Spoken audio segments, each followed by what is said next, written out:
Prime Minister.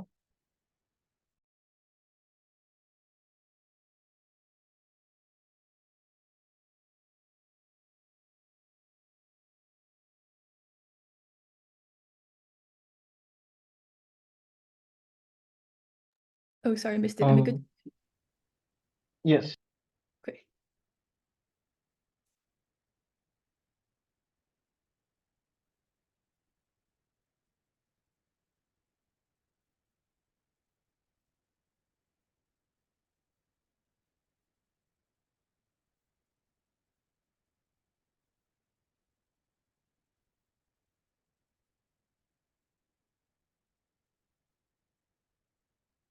I'm going to explain two things for you today. First, on accountability. Secondly, on just like political engagement. But first, a few pieces of setup. First, what exactly does this look like? This looks like civil lawsuits, in which case the consequences probably you either settle as the government, or if you're found liable, you either have to reverse the policy as well as pay compensation to the people who are involved.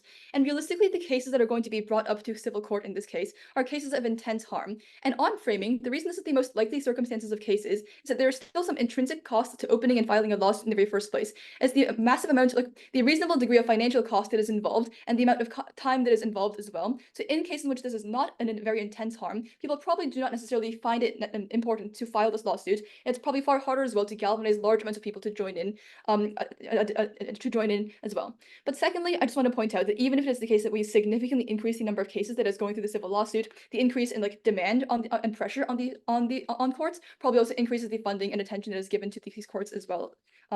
So this probably should not be an issue in this debate.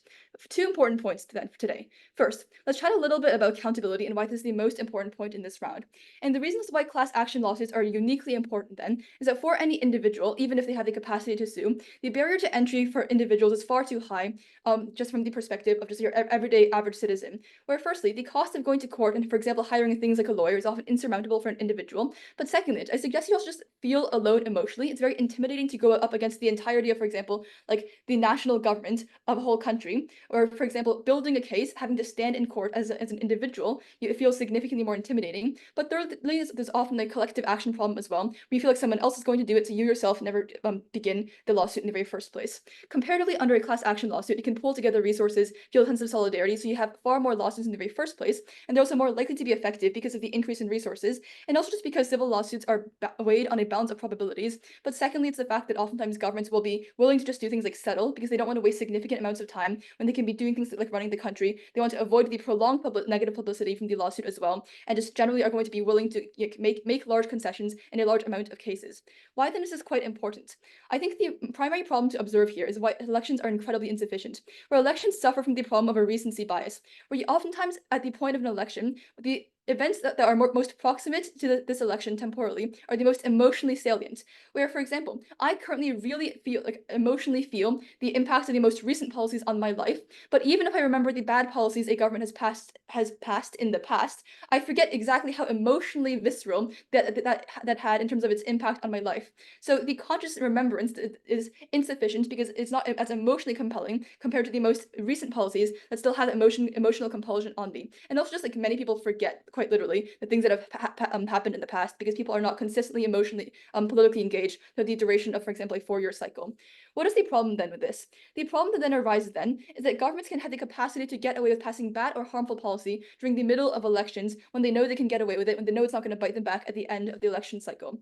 What is the difference now? The difference is that they are held accountable in the interim, where they fear lawsuits, where oftentimes if they lose the lawsuit and they have to pay massive amounts of reparations, this takes away funds from their campaign advertising. But secondly, I would suggest it's often also a stronger optical failure as well, where they have all of their failures dragged through the mud during the process of the civil lawsuit, when something parties can point to more easily, and it brings issues to the forefront of voters' minds again and again. So even if it is marginal, it's still a stronger optical failure alongside being a financial one as well. So not only does this mean that this acts as a preemptive deterrence from passing these policies in the first place. Before I explain the second problem as to what the second benefit we get, I'm happy to take closing first. Everyone agrees democracy is imperfect. Do those imperfections justify anti-democratic control of government policy? It is unclear to me why this is anti-democratic. I'll probably talk about a principle later. But secondly, I want to explain how incredibly important it is that we have this reparations in the very first place. So the reparations and the financial compensation beyond accountability for policy is directly important. So for example, if you're been scarred by toxic waste being dumped into your communities, you need money now through reparations to pay for things like healthcare. And this is why not only is the reparations is important, it also proves why you cannot wait for the next election cycle, because it's temporally crucial. You are suffering now. You've been viscerally hurt now. You probably cannot put food on the table. You need healthcare within the next week or so, which is why having the capacity to hold governments accountable and get this form of compensation immediately, as opposed to, for example, potentially correcting it during the next election cycle, if it even ever gets corrected, is important in and of itself.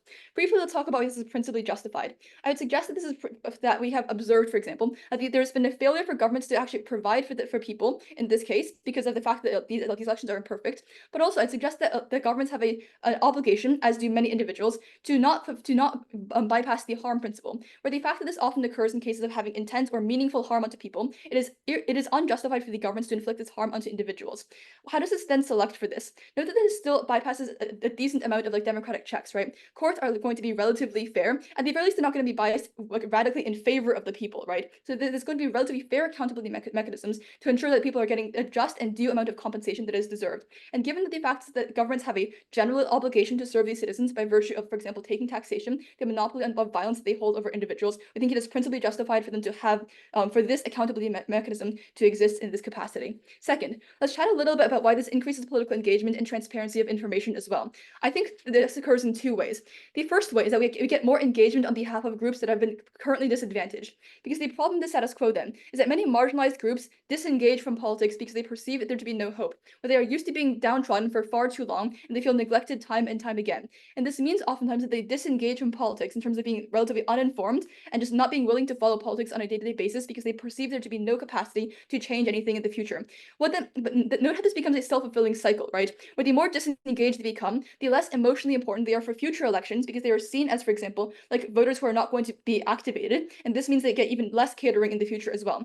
This changes now when governments know that when, for example, these marginalized groups know that there's the potential for recourse in the interim, so they have incentives to be engaged in the interim as well, which also means that even if the lawsuit fails, at the very least they're engaged and aware of current events, which means they're also more important for the future election cycles. But the second way we get more information is just by the mechanism of lawsuits themselves, that this demands important information and transparency from the government that otherwise would not be transparent. There's things like audits, for example, in terms of how money was used and where this money went. For example, you have to reveal things like private interactions between individuals who perhaps are directly demanding things from the government and talking about their complaints. All of this information now has to be directly made transparent that otherwise would not have been, but can also be important for future accountability. For all these reasons, we're so proud to propose. I thank the Prime Minister for that fine speech. I now invite the leader of all.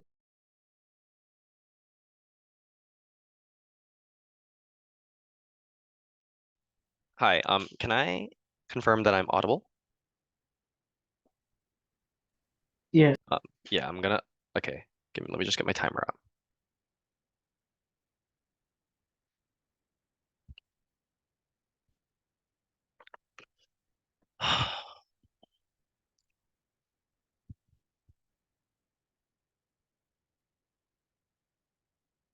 Fundamentally speaking, it becomes an issue if governments are held liable for all the actions of harms they have caused to individuals. The reason why this is the case is any government policy and action will always benefit some individuals and harm other individuals. This is the notion of pluralism.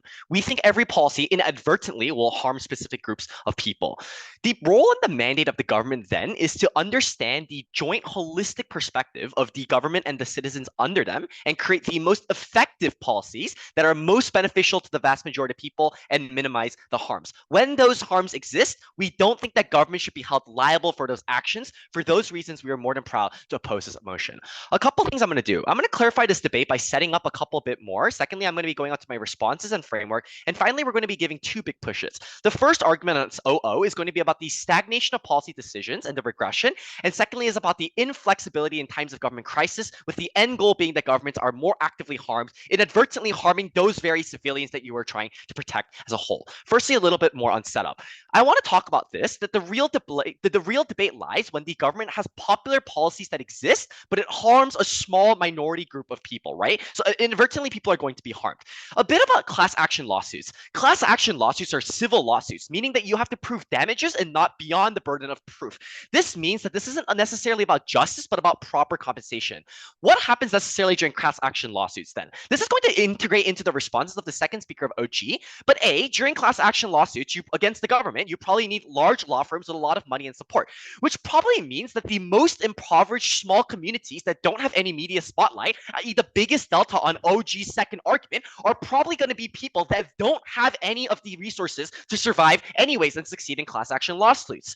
The final thing we want to talk about then is the instances in which governments are doing objectively wrong. For instance, like racist policies, yeah, they should be sued. But this debate is not about racist policies that have objective harm and no benefit, but in instances in which governments hurt the financial well-being and the health individual of specific groups, inadvertently trying to bring benefits to others. Again, we want to have this debate in terms of corrective check and balance mechanisms. We think that our side is going to do better on this. Two arguments then that came out of the OG case. But before that, I want to talk about OG's principal framework and why they're probably going to be out of this debate anyways. OG needs to prove that government actions were A, intentionally harmful to its citizens, or B, prove that individuals who have been harmed on balance outweigh the benefits given to other citizens. This is systemically different from other class action lawsuits against corporations because as you are a citizen and part of the government has a mandate to help you and other people, unlike corporate lawsuits, which is different because Coca-Cola has no mandate or incentive to care about your backyard if they want to spill over these kind of chemical waste. This means that governments normally have an interest into the best of its own citizens. We have to keep this in mind when talking about this decision. This basically means that their first argument about principal justification most likely falls because it is the government's inability to protect you and provide you and bypass the harm principle. It probably means that in this specific policy instance, the government decided that you are not as important. I'm going to be giving you structural examples to illustrate you these kind of instances. Just note that it is not the government abandoning you, but making trade-off decisions that they have to anyways. Hopefully, the next policy will benefit you more than your other minority or neighbors. The second thing they gave about is things about why it creates more political engagement. They talk about, for instance, it demands information and transparency from governments. Ideally, in a world, in both worlds, governments should be transparent anyways, but providing information anyways. We don't see how the existence of class action lawsuits should change this. In an ideal world, government should be transparent about the decisions that they made and why it benefits citizens and why it harms other citizens and why they have to make these decisions. Given that's the case, I'm not necessarily sure why this argument would stand. Political engagements will be rebutted throughout my entire case. First argument, the stagnation of policy decisions. I'm going to be doing 4 levels of analysis here. The first thing is just a bit of a discussion about when policy decisions are made during politics. So there is always a trade-off in politics. There's always a limit in resources and balance of power and pluralism. So example, a policy might not spend as much on development in one area, but it might spend more in developing other parts of the town or other parts of the city. This is a resource issue. So governments in theory in the world, when creating good policy decisions, would try to help the most amount of people with the most margin of delta. This is why governments focus on the majority often and are incentivized to put an efficient allocation of capital. Inadvertently then, this means that there will be popular policies that help large amounts of people, but also means that the resources that must be allocated for maximum utility. So an example I can give you is this. A nuclear reactor might harm small populations in a small town, but if it can, for instance, not in my backyard, but if it gives electricity to hundreds of thousands of people extremely cheaply, then we think that a government decision should be done to make these kind of situations. The third level of analysis then is a preemptive response to any of the straw mannings that can come from other side of the house. The government is not abandoning the citizens in which they build a nuclear power plant in these towns, because a nuclear reactor might have small amounts of harms to the citizens, but obviously we are in full support of increased medical care and scientific research to see how this is harmed and how the government is a burden to minimize or mitigate these harms and provide retroactive policies to help benefit in the status quo, right? We think government has an incentive to do so. This means that government is not abandoning its citizens and is actually in an incentive to try to help everyone as much as possible. Why then does the lawsuit mean that this creates a bigger outlook of harm? Because A, when a lawsuit happens and government realizes that A, they have to pay large amounts of money to enact a good policy and they can't afford it, or B, they have to settle anyways, like in opening up a government's world, they have to settle anyways. In these instances, many of these policies get added, I'll take you in a moment, add a negative externality in which we think that there's systemic problems because governments are unwilling to add into these actual policies that help people. Yeah, I'll take closing. Yeah, so the problem is a lot of your case is premised on the idea that politicians just do what voters want. But in the status quo, politicians are lobbied all of the time by corporate groups who make them do stuff that voters don't want. Sure. So you can take an extreme nuance of like lobbying in politics in the United States, but you can't cross apply that to the vast majority of instances. But even in your instances in which it is correct, the very people that are being harmed, i.e., the most disenfranchised people that you are trying to protect, are probably not going to have any redress method anyways. But our side gives you the unique impacts in which individuals from all groups of people, not just the most disenfranchised, are going to be harmed anyways. The second argument then is about governments in times of crisis. This looks like creating policies like cutting pensions during economic downturns and recessions. These are policy decisions that are sometimes unpopular, but the government must make for the greater good of society. But now they can't do this, and this trickles into things like healthcare and school systems and pension. Because if they do it, then they get sued in court and they have to pay up anyways. The problem with the policy on the government side is that because this is a resource debate, this creates an unsustainable usage of money that causes more country macroeconomic harm. This is also a spillover effect because regimes shouldn't be responsible for the past regimes that have been voted in and their inability to create correct decisions. I.e., if I'm a conservative and the liberals enacted a very radical policy, your side forces these governments to keep on these promises, which we believe is worse. The end goal impact on their side is simple, that in either cases, governments are fucked because they are susceptible to the harms of the people. We say that the government has the obligation to its own citizens, but in the most flexible manner that they see fit, not be held accountable for the problems that they've committed. For those reasons, we are more than proud to oppose this motion. Thank you. I thank the Elo for that fine speech. I'll now take the GP.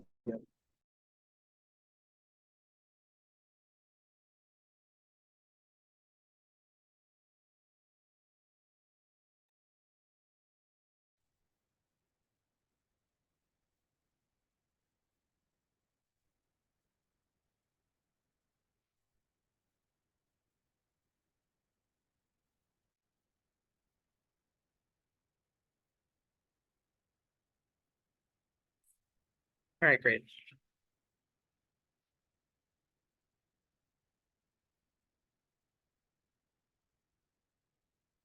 Everyone good? POIs in chat, please.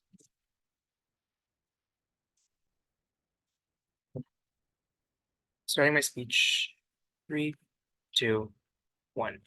The problem with opposition is I don't think they conceptualize what it actually looks like when you have a class action lawsuit. Yes, the nuclear reactor is still built, and if 4 or 5 people's homes are destroyed because of it, they can sue the government for that, and the government must pay them reparations for doing that thing in the first place. So I don't think the outcome, as they claim, is going to be that there's a chilling effect on policy and no one actually does anything, but rather is that the government is held accountable when they pass the policies they must pass anyway, and therefore you get some method of redress for people in general. The first thing I want to talk about then is their specific statement about why it's the case governments stop passing policies in the general case. I think it's actually the opposite that's true, or at least that there is not as much of a harm as they claim. You still pass policies, they're just better forms of policy for a really critical reason, and that is that there are still democratic and popular incentives to pass policy and help people. A government that sits on its ass and doesn't do anything because it's scared of getting sued all the time clearly isn't going to get very far, and clearly isn't going to actually be able to make changes that they want to change, which means that on their side of the house, it's actually far worse for them if governments choose not, in our side of the house, it's actually far worse if governments choose to be scared of lawsuits and not act in the first place, because that's a surefire way to get voted out. Instead, what we claim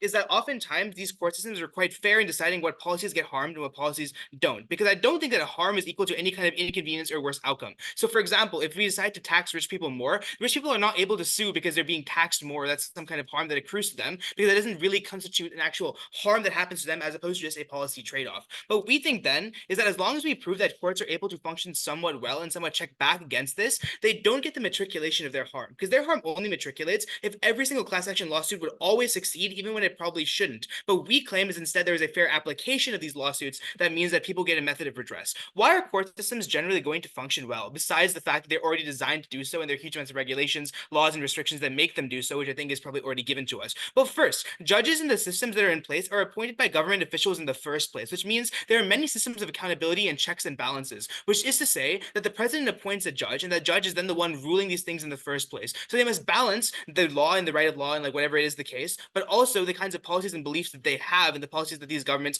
push to them. There are tons of like reasons why it's the case that we allow people to sue the government in other instances, even when that might be a deterrent, because we think that the court systems can be fair. But secondly, public opinion often pushes back against bad verdicts, which means it's very unlikely that you're constantly going to be like either side winning all of the time. You're going to get verdicts in which the government actually isn't quite that bad because you have the public accountability to push back against this in the first place. But secondly, what what we think happens on our side is we get far better forms of policy for a strict reason that we get better review processes and better vetting processes of these policies in the first place. On our side, you do things like commission studies, audits, or research on potential harms before you pass a policy in the first place. And I'm going to explain later in the key point of our case why you don't do that on opposition side of the House. But what that means for us is you pass the policies you need to pass, and sure, some people will always be hurt because there are trade-offs, but you mitigate and minimize the kind of hurt that accrues on our side of the House when there are incentives to make the government actually do that. Because in status quo, that incentive is not strong enough. There are harms that are felt only by minorities or non-critical voters, and governments choose to ignore those groups statistically, as Liz tells you, in instances where they can't swing elections or aren't super important to them. But secondly, bureaucracy often makes it really hard to actually do your due diligence in the first place. So even if governments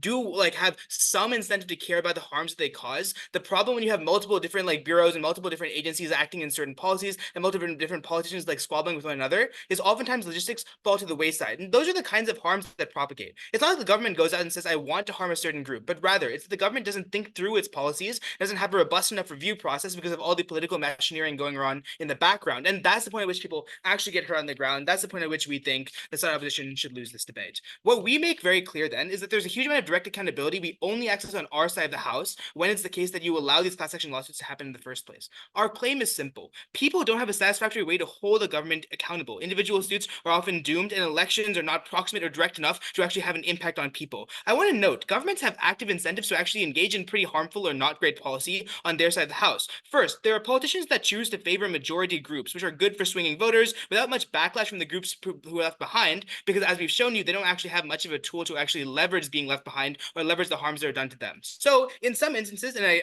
argue the most important instances, you do get policies that actively trade off the well-being of those on the ground who are minority groups who don't have as much political capital in order to swing the votes of those who are majority groups. And this means that the policy you get on their side of the House oftentimes swings towards that pendulum in a way that's quite bad for these groups on the ground. But secondly, even if there isn't active malicious intent, the government just doesn't care enough about the harms that are put in place in the first place, because policy is based off the opinions of rarefied politicians who oftentimes don't have enough access or understanding. But more importantly, the government is insulated from those harms too much on their side of the House, because the government can simply pay out whatever random settlement it may have to do at some points, but it can rest assured knowing it's going to win most of its lawsuits, or most of its lawsuits are going to be tied up in bureaucracy in the first place. This provides a meaningful alternative that causes the government to be actively aware of its actions and do all of its due diligence beforehand. I'll take closing.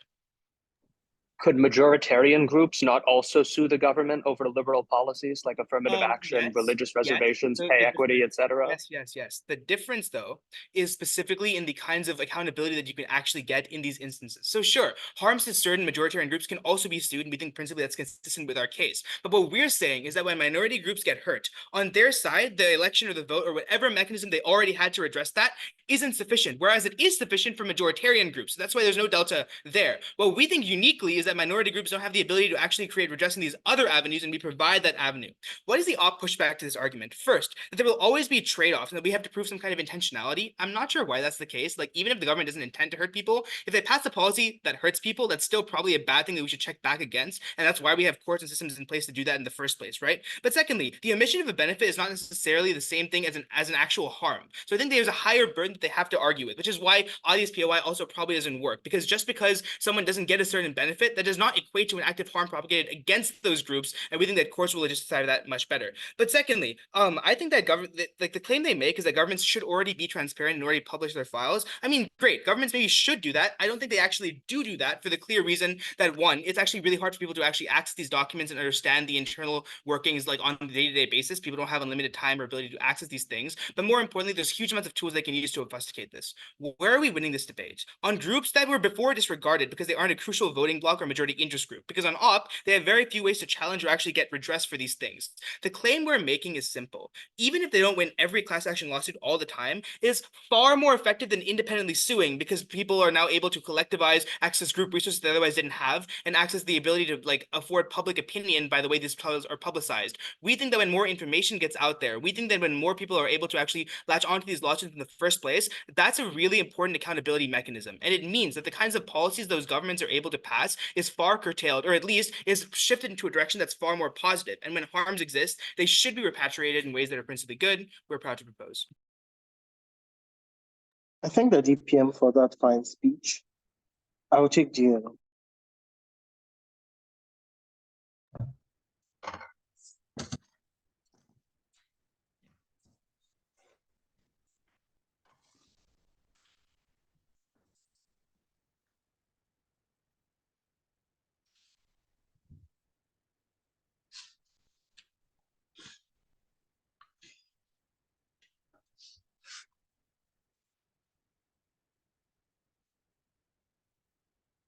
Managing the government is a trade-off of sacrifices. Any forward policy that you push is ultimately going to lead to some regression in terms of other groups. The end point is the government is always going to have to make decisions about what groups they want to help and what groups they want to harm. The opposition burden isn't to prove that no one is harmed, because at the end of the day, for any forward progress, someone must be harmed. Is to prove that this harm that you're doing is smaller than the benefit that you create, and therefore you should not allow people to sue the government because it creates larger impediments in terms of development as a whole. Two things. First, I want to do refutation of the proposition case. Then I want to do rebuilding of the opposition case. Let's start with the proposition case. There are two versions of the proposition case that come out. The first version is the one that we hear of PM, where they largely focus on the accountability of majority groups because of things like in terms of election cycles and why governments are held unaccountable en masse. So this gets dropped in the second. I'm going to point out intuitively why it does, because it just on the fundamental level doesn't work. The reason is this.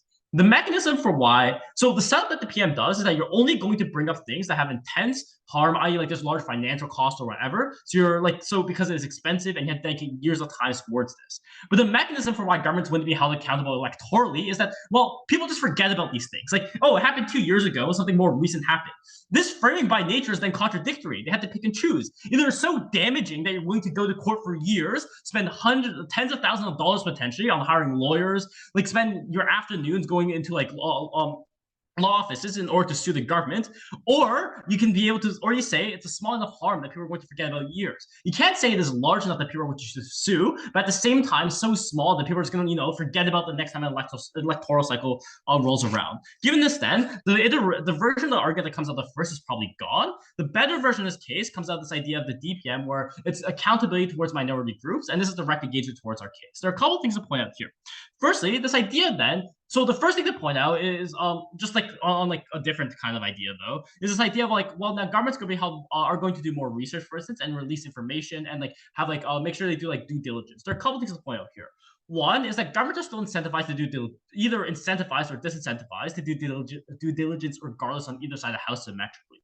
The reason is simple. As a government, even if you can't get sued for your policy, you can get sued for negligence. I.e., if you build a nuclear plant and it was discovered that you're leaking nuclear waste into nearby waters, regardless of whether or not, regardless on either side of the house, regardless on either side of the house, you can still sue the government for the negligence. Given this, then it is likely that governments are going to do due diligence in order to get sued like this because it's probably cheaper. The second thing to prove, but the second thing here is that there's no larger incentive to do it on their side of the house because they don't need, because the government's defense isn't, well, we did our due diligence. The government's defense would have to be that we didn't do like significant damage towards you, in which instance it doesn't matter the amount of due diligence in that because it's the nature of the policy that does this damage. Therefore, it's unpreventable. Given this, then it's not like you have any more accountability in terms of like transparency or review processes. The response to our idea about like government the second thing here under this would be about transparency. The response to government transparency was twofold. The first is that it says hard to access documents and the average age person won't read it if the government releases it. Maybe this is true, but also like I would posit that the average person also doesn't read through like 100-page like legal like documents just on their free times regardless. It's probably equally symmetrically difficult to access on either side of the house. The second thing is like you're easily able to hide it, or the governments have tools like to like hide it. This is also relatively symmetric. If the government can hide it in like within their government like documents, they can also probably hide it in like the court of law, or like they can probably also like make it very difficult to read regardless, so on and so forth. I also don't think legalese is very easy to read just by nature. The final claim then is this idea about accountability towards people who have no other forms of redress. The claim on the proposition sounds relatively intuitive, but when you break it down, it just becomes relatively unintuitive. So the proposition claim is that the government is going to sacrifice the minority in order to help the majority. The natural implication and logical extension of this claim is that on the proposition side of the house, you're sacrificing the majority to help the minority, i.e. either you're actively harming the majority so you can help the minority. So like this is like the idea of like affirmative action that comes out of like the COPOY, or consequently you're not just passing like laws or laws or policy that would allow you to help the majority at the cost of minority. Given this, then the debate isn't about like whether or not we care about the minority. This debate is just about a weighing of harms. On which side of the house we'd be okay with like governments catering to the majority to swing elections, because at the end of the day, the weighing is there, right? We'd rather help the majority of people, i.e., we're going to like tear down a couple of houses in an area and like hurt the home prices of everyone else in order to build a nuclear power plant, because this would provide clean electricity to like hundreds of thousands of people. So the consequence here, so the response here that we hear from the DPM is also subpar. are, there are two responses that we hear. The first is that, well, you're still going to be, the first is you're going to make changes anyways because there's accountability in terms of the other party, but this applies to both sides, right? Like if you get voted out, it's not like the other party that gets voted in can do any more because again, they're equally as afraid of getting sued. The second thing I want to note here is the idea is just like it's a capability, right? Even if like paying out compensatory damages isn't free, like a government doesn't have infinite money. Notoriously, they actually have very little money. Given this, then every dollar that they're paying out in terms of compensatory damage is the money that's going away from helping other communities that might need it more. The second thing to point out here is that, well, is that their claims like, well, you're not held accountable on micro scale. So like demolishing a power plant wouldn't mean that you're going to get sued because like this is only like 4 houses that you're tearing down. This isn't a class action. There are a couple things to point out here. I would posit that a vast majority of these class action lawsuits are going to be overblown, and this is relatively important and intuitive. There are 2 reasons. One, the larger the lawsuit is, the more the firm gets paid. So the firm has an incentive to expand the class. I.e., they're trying to group in people who had their houses demolished with like NIMBYs who had their home prices damaged by the fact there's now a nuclear power plant in their backyard. This is because the more people that they have, even if the damage that they get paid out is smaller, is good. The reason that this also becomes important is that you're paying out more money to people who need it less. Maybe the people who had their homes demolished are now like really, really need that money, but now you're also splitting this money with people who don't really need it and like are well off, but just are like NIMBYs. But the second thing is that it's like more likely to work, and therefore they're going to expand the class, which again reduces the individual benefit of each person. What do you hear of the CO case that's that's critically important? One, we told you why policy is no longer going to pass. In the best case instances where you still believe that policy is going to pass, there's going to be a trade-off of the degree of policy because now you have to pay out compensatory damages, for instance, which is money that comes out of the trade-off of helping more and more people. But the second thing to point out is we told you why governments during crises are not going to be able to make short-term decisions. So for instance, if your government's on the border of collapse, i.e. you're like if it's during a recession and you have to cut pension plans, you're no longer able to do so because you're going to get sued by a class action, whereas this would like ultimately like result in government shutdowns. Like governments during times of hard financial times have to make very hard financial decisions, which are going to get them sued if you allow them to get sued. But the alternative is that like these governments shut down, or these governments are ultimately fail the majority of the citizens, which is the larger harm. This debate isn't about the minority. This debate is about the minority versus the majority, in which case you have to choose the one that helps the most people. Very proud to oppose. I think the DLO for that fine speech. We are now done with the first half of the debate. I'll now invite the member of government to begin the second half.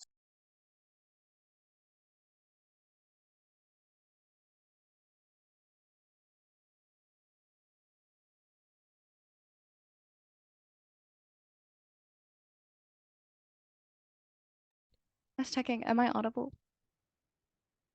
Yes. Awesome. Okay, POIs in chat or do like the reaction thing, please. 3, 2. So first, some important pieces of framing. I think it's largely unclear in this debate what policies are going to be seen as worthy or eligible for dealing with a class action lawsuit or having that be the response. We think that the types of policy changes or implementations that are likely to garner a lawsuit are not simple policies that maybe Republicans dislike or things that benefit the majority of people that OO talks about.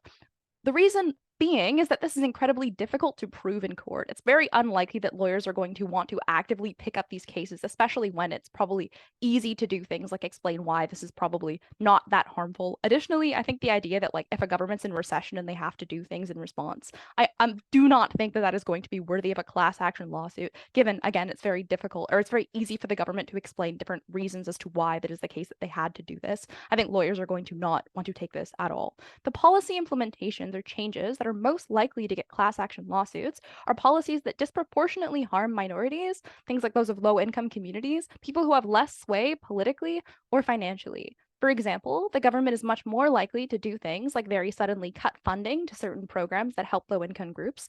We saw this in Canada in 2018 when the Canadian government cut like a pilot program that allowed individuals within a certain population demographic to be able to receive more money from the government to house themselves. This changed their life, and then they kind of took this away. They're likely to do this, and this is where these policy changes happen and are so harmful because they know that, one, these individuals take up a very small demographic of their voter base. It's unlikely that upsetting them is going to sway the effects of the election. Moreover, people are usually not paying attention to these small groups that are unlikely to garner a lot of public sway otherwise. It's also common knowledge that legal help is super expensive, so it's unlikely that the government is going to expect kind of anything to come from this, right? On to our case. One, why allowing this helps minority groups like immigrants without citizenship and those with no ability to afford legal help receive some semblance of legal support and likely compensation. And I'll get into why this weighs so heavily, because these groups have no alternatives without this change being implemented. It is not for the reason that normal lawsuits are doomed, or the reasons that OG provides, because they're generally extremely under-mechanized, even if they are kind of true. But I'm going to mechanize that and fill that in. A few mechanisms for why this is the only way for these minorities to get representation when the government does things that are very, very harmful for them. The reason is largely that legal advice is incredibly expensive. Yes, it's nearly impossible for one individual who is suffering to pay for the often hundreds of dollars lawyers charge per hour. However, notably, class action lawsuits are significantly more affordable because the cost is distributed between a lot of people. Hundreds of individuals can be represented by a few lawyers who work on the case, which means that people who are from very low-income backgrounds or low-income households, or people who are immigrants or minorities, are now able to pay significantly less for legal representation. It is easy for these lawyers to collaborate on these cases because oftentimes the things that they experience are very similar. They're able to garner a lot of information, they can handle it and file the cases. It's very, very easy, right? The payout for these lawyers, additionally, is larger in the long run, given that they have more people they're representing who will receive compensation when the case wins. Thus, they will profit significantly, as they usually take like a portion of the compensation these people receive, which means that they're probably just going to charge generally less because they know that they will get paid a lot more in the long run.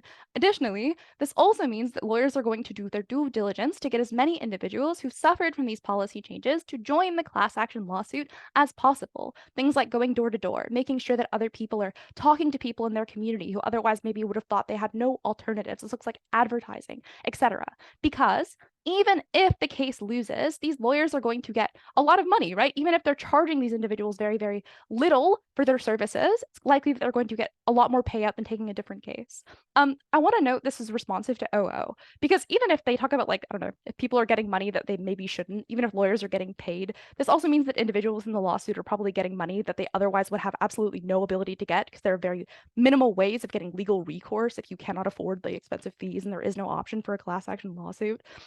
However, this weighs incredibly highly because these individuals without class action lawsuits distinctly have no alternatives, right? We think that this gives them the ability to receive some sort of recourse. Now, additionally, the implementation of class action lawsuits also means that citizens groups that were largely unaffected by these policy changes or implementations will likely grow aware and then use their voting power to get corrupt officials out of office. This will be the second extension. Is that a POI? Go ahead. Does the lack of alternative options legitimize an undemocratic mechanism to control government policy?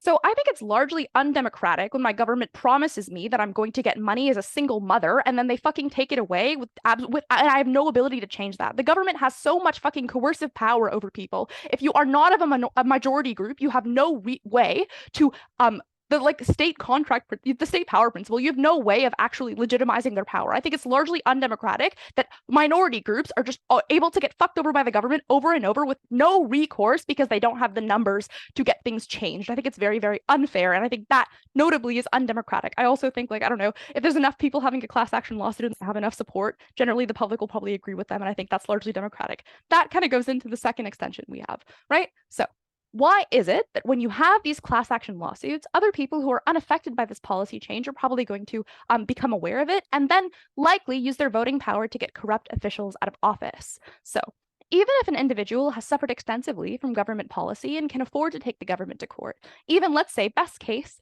they win this case, this is unlikely to garner as much media attention compared to something like a class action lawsuit, which often has hundreds of thousands or thousands of people who are within the class action lawsuit seeking representation. Moreover, I think that these instances are largely rare. So this idea that this is going to kind of harm the government or take away so much money from like the fucking funds from taxes is probably unlikely. Moreover, the reason why this is going to get so much media attention and likely get other groups to be upset is because, I don't know, when this happens, it's kind of a big deal, right? It's probably going to be on the news. If you notice, lawsuits often take a lot of time, which means that this can often persist through election cycles. Moreover, when these court cases are usually streamed because the news sees it as a super big, really big deal, you often have individuals testifying publicly on the stand, talking about, crying about how this policy change maybe stop them from being able to pay their rent, maybe stop them from being able to get good childcare. Maybe they had to dip into their children's kind of tuition fund. People often relate to this to a significant degree. People have empathy. They see people who maybe have a similar life story, or maybe even just they also have kids, so upset by something that their government did that they had no idea about, because often it's not proximate, right? For this reason, it's probably likely that they are going to do things like vote these government officials out of office. This is another layer of accountability that you do not get on their side, and that is unique from what you hear out of opening government, which is largely unmechanized. Very proud to propose. I thank government member for that fine speech. I'll now invite opposition member. Cool. Can everyone hear me okay? Yes. Great. I'll take a PRI around 5:30. I'll just ask for it, probably from opening.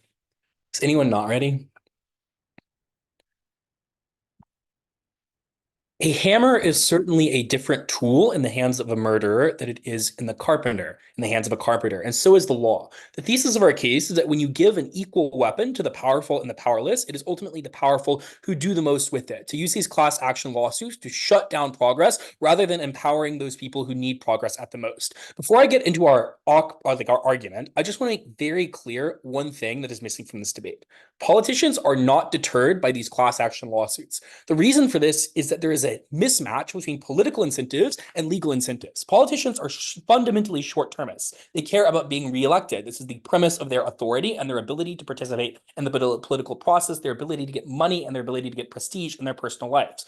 Class action lawsuits take a really, really long time. Courts in general are designed to take a really long time. I don't think I have to warrant this. The implication is that the individual politician is not deterred by the possibility of a class action lawsuit, because by the time that class action lawsuit gets to the point where people are crying on TV about how DeSantis is prosecuting liberals or prosecuting LGBTQ people in Florida, DeSantis has already moved on to his presidential run and no longer gives a shit about what happens in Florida. That being said, we're going to make one very simple argument. This leads to an increase in the number of opportunistic lawsuits. I'm going to frame where this happens and then explain to you why these opportunistic lawsuits are the majority of cases and why this outweighs even some instances of very good change. First, on the framing level, this entire round has hinged on the completely unproven assumption that the majority of these class action lawsuits are just going to be against federal governments. But guess what, guys? The government that the average individual interacts with, both legally and personally, is not the federal government. It is more often local municipalities. Why do we think that these lawsuits are more likely to be against local municipalities than against federal governments?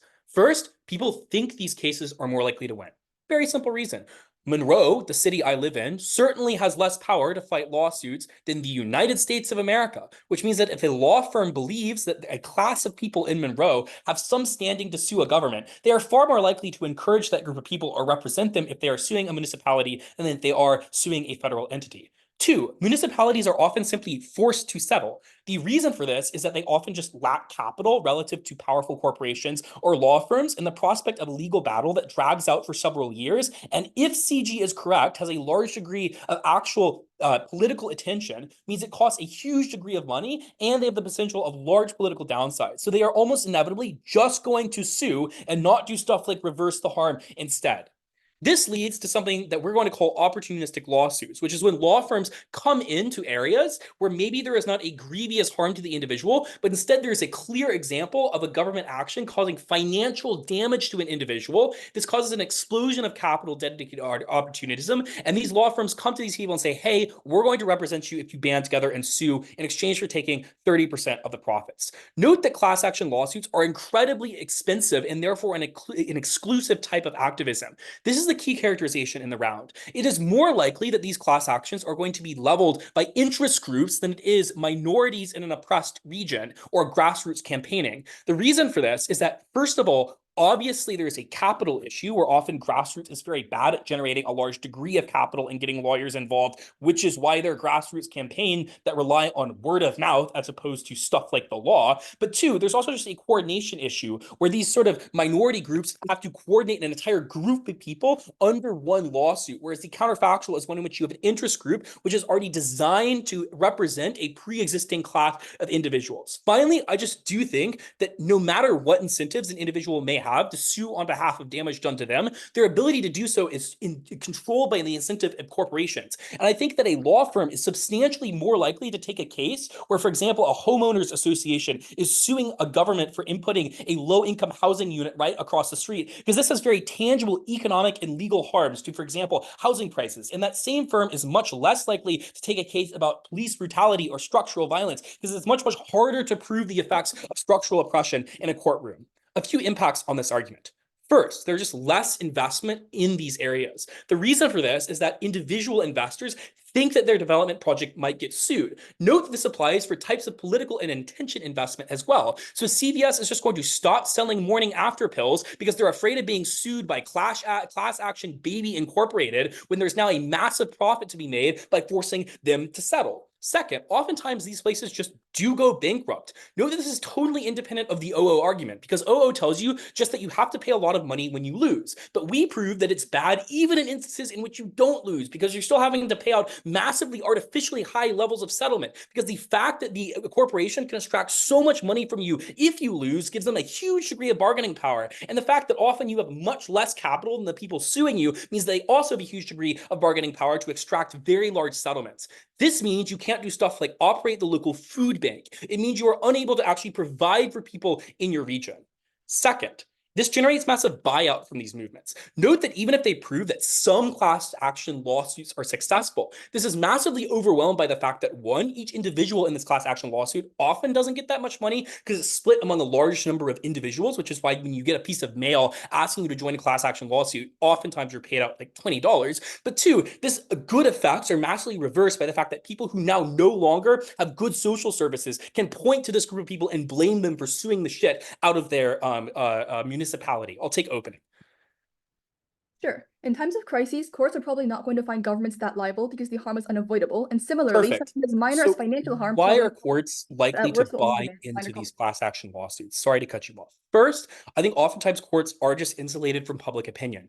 Courts are not activists. They literally buy into the law because they want to be rule makers who govern by the book, which means that if the law says that a corporation is allowed to do something and the corporation sues in the bounds of the law, which they are likely to do, and they are the better side under the law, which they are likely to be because they can afford the better lawyers, obviously these individuals in the courts are going to side for them, even if they personally think there's a bad effect to them doing so. But two, the argument I flag above, I think courts are just more likely to interpret opportunistic lawsuits as important or measurable in a way they don't interpret other structural violence lawsuits. So for example, it's very hard to assess the damages of climate change on a small community, but it's much easier to assess the damage to a homeowners association because of the implementation of low-income housing.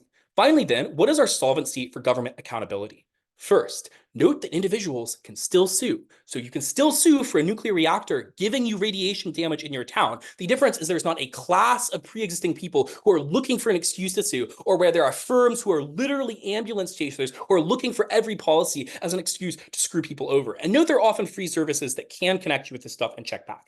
Finally, our activism is better. We prefer a world where you don't mortgage away political capital on the sake of a failed lawsuit. Instead, take to the streets. For these reasons, proud to oppose. I thank the opposition member for that fine speech, and I'll take the government.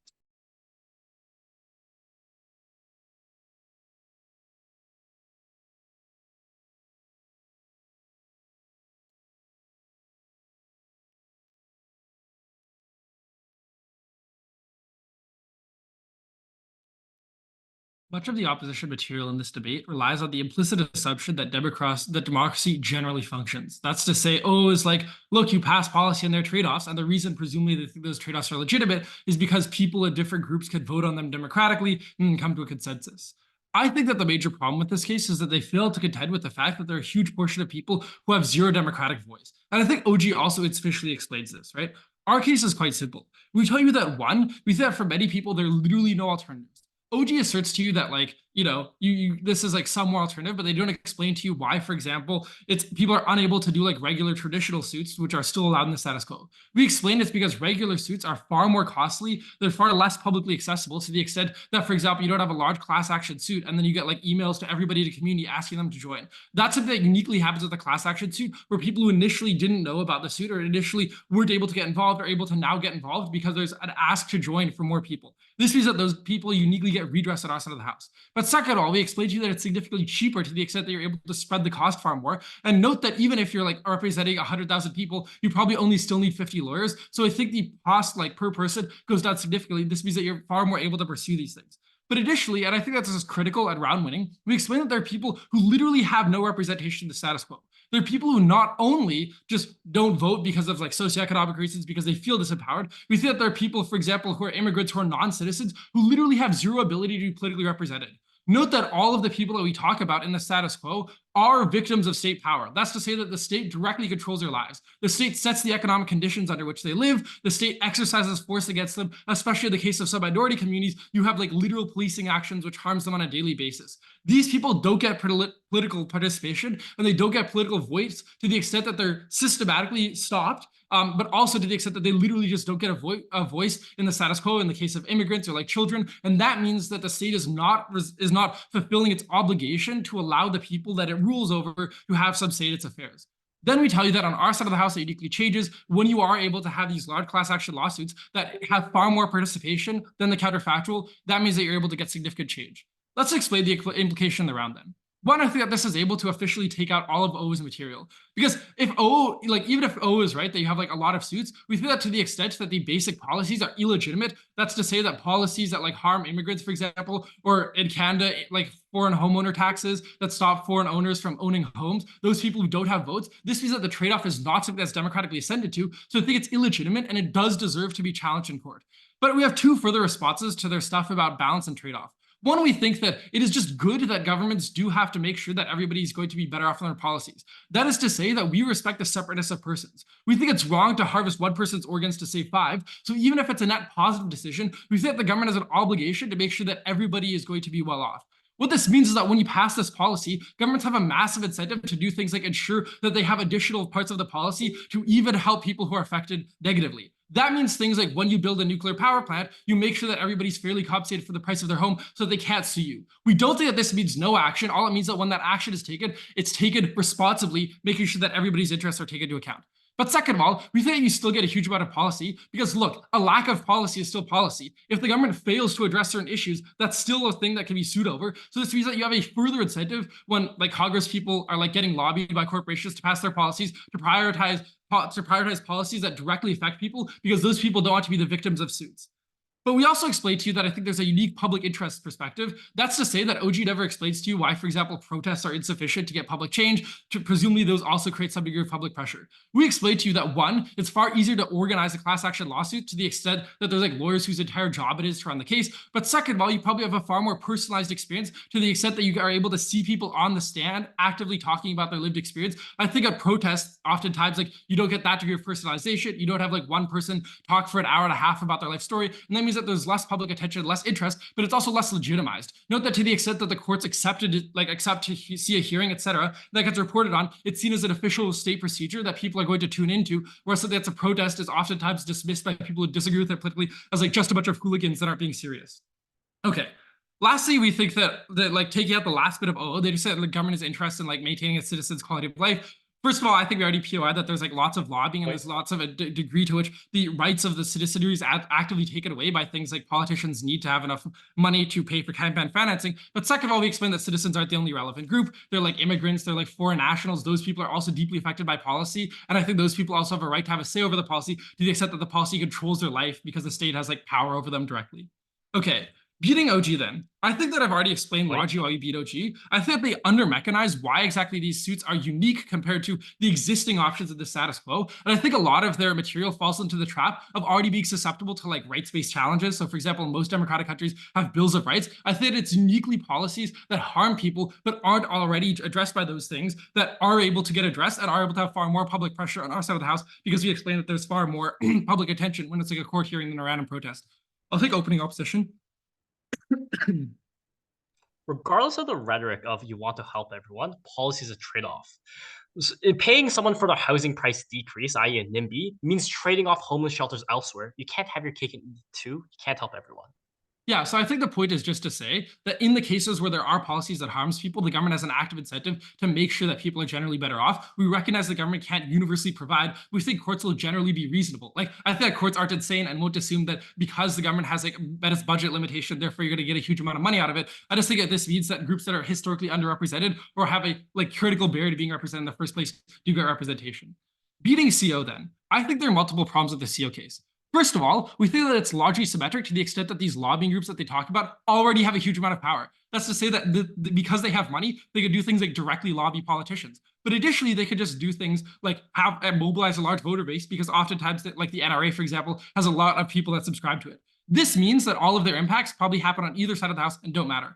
But second of all, they explain that you'll get a huge amount of suits for like state governments. But it's unclear why companies are going to win these cases in the first place. I think that to the extent that courts are able to do things like adjudicate reasonably well, and note that the government has like a huge legal force, like the DOJ is massive, and on state level, you also have departments of justice that are massive, they're able to effectively litigate bad cases. Companies and courts will not settle for cases that are dog shit, because if they know that a case is really bad, then they know that they're just losing money by settling it when they could just win it on the defense and not have to pay that. The implication then is that the only types of suits that go through are the only types of suits that make a difference are suits that address people who are historically underrepresented and people have a right to be represented under the state. Those people have their rights violated on a daily basis and have no recourse. They uniquely get that on closing government. So proud to propose. I think the government for that fine speech will now take the last speaker of the round.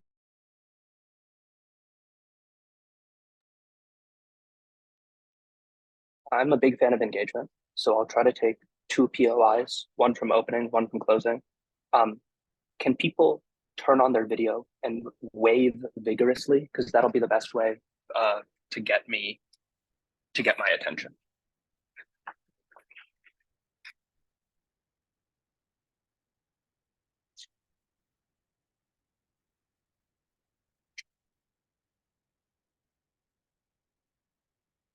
I'm going to do 2 things in this speech. Firstly, I'm going to explain the problem of CG symmetry and why we're winning the clash on the back half, reconstructing our case against the GovWhip's defense in that part of the speech. Secondly, I'm going to explain why we're beating the entirety of opening half. So firstly, on the problem of CG symmetry, the central thrust of the closing government's case is that low-income groups have no recourse. And the intuition is like a self-defense claim, right? People are victims of state power, they can't functionally influence policy, and should be able to fight back. But the problem is, the weapon that CG tries to give these people to fight back against oppression is the exact same weapon that the powerful will use to further oppression. Yes, Canadians on welfare might be able to sue to get those welfare payments back. But now, rich Canadians can sue to prevent tax hikes. Homeowners associations can sue to prevent the construction of public housing. There are 2 pieces of defense that come out the very bottom of GovWhip, and they are a little thin. The first is this implication that these cases are dog shit or somehow fake. They're just not dog shit. It is like incredibly easy to track the value of home prices around public housing projects. And it is just an empirical fact that when you do construct public housing projects in a specific neighborhood, the average home price drops, which creates a clear, traceable financial harm that homeowners association could sue for. When you try and tax a large number of groups of individuals, you are taking money out of their pockets. You know exactly how much you're taking out of their pockets. You are raising the tax by a specific percentage. That is a clear, tangible financial harm that individuals could sue for. I just don't know why you would yes, it's kind of anti-liberal to assume that this would be allowed, and in a magical world it wouldn't, but we don't live in a magical world. We live in the real world where these are clear financial harms and they absolutely would constitute civil harms. The second and more meaty piece of defense is the observation that the rich and powerful have other ways to wield power. But we don't live in a cartoon universe. The rich and powerful are not absolute tyrants. Sometimes the other levers of power that they pull fail, right? Sometimes, despite the fact they have an enormous amount of political capital, taxes on the rich go up. Sometimes, despite the fact that homeowners associations have an enormous amount of political capital, public housing gets built. Yet now, the government is affording the powerful within a country a very tangible, very specific weapon to deploy against progress. Yeah, I'll take whoever was waving. So NIMBYs and homeowners and rich people can already do things like sue the government for putting in low-income housing. For this reason, before making changes to zoning laws, governments follow correct procedures like providing due notice to ensure these companies don't have legal grounds in court. Your case. One, I just don't think that is true. the vast majority of the time, if the government owns the land, they can absolutely build public housing on it. It depends on the zoning laws. The vast majority of countries don't have incredibly draconian zoning laws, especially for government-owned land, which is typically like outside the question of private zoning laws. Two, like, I don't know, maybe, but like the argument by example isn't particularly relevant. The underlying structural warrant is that the rich and powerful have so many more ways to leverage the court system to protect their own interests that they are uniquely able to weaponize this tool. And like, yes, it is not the only tool they have, but it might actually be the most powerful tool they have. Why is this the case? The vast majority of Monty's speech explained why the rich are uniquely capable of weaponizing these lawsuits, because lawyers are more likely to service them. They can claim larger financial harms because they have more money to lose, and the harms are incredibly easily quantified when you are suing for damages. Why does this matter? Because yes, the rich could lobby, they could play politics, they could do X, they could do Y. But while class action lawsuits are expensive, so too is attempting to control the entire body politic of a country. This is also especially true within the framing Monty gave you about municipalities, where it is just far easier often to sue a municipality than it is to attempt to magically control all municipal elections with money and power. I'll take the person waving. Your examples of omitting benefits or causing minor financial harm probably only requires small compensation at worst. It's therefore willing to bite this trade-off to give people who've suffered intense harm the compensation they need immediately. That's nice, I guess, but it's not like minor financial harm, right? Like if you were raising taxes on the rich 10%, that could be billions or trillions of dollars. If you are constructing public housing, that could constitute millions of dollars in financial penalties against a municipality due to decreases in property values. Like Andrew did a lot of work, both by example and by structural warrant, to explain why the rich and powerful losing money means that municipalities have to pay out lots of money to the rich and powerful. Like these just aren't minor financial harms, and I don't think you've done remotely enough to prove it beyond saying that they are minor harms repeatedly. Okay, why then is the CO case, why does it stand? Because the fact that there are alternative, very expensive, somewhat nebulous mechanisms like the rich and powerful control politics does not mean that this is not now the best, most cost-efficient, most effective, most universally deployable mechanism the rich and powerful could use to oppose progressivism and progressive policies. We think this does far more to retard progress than it does to advance it. Next, why are we beating opening half? The observation at the top of Monty's speech is sufficient actually to make this a back half. Lawsuits are much more an after-effect solution rather than something that controls government policy, rather than the threat of lawsuits controlling government policy. I'll explain how this argument meets the central thrust of opening government. The best opening government argument is accountability. Governments pass better policy. They take better notes, compromise with minority groups, etc.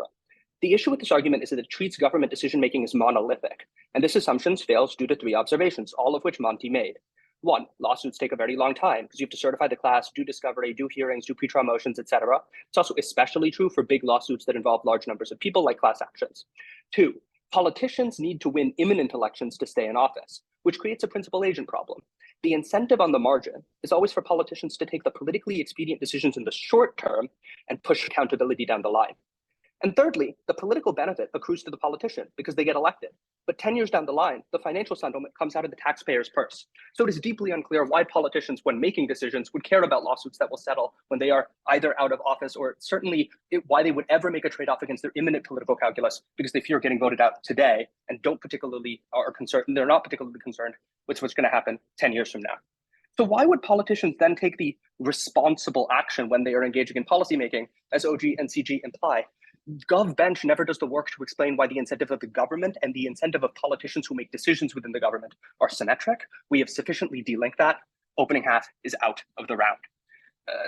Apologies to I thought your material was quite good. It just deals with the wrong layer of the debate because it assumes government policy will be controlled by the lawsuit, and unfortunately, that's just not true. Proud to oppose. I think opposition work for that fine speech. This concludes the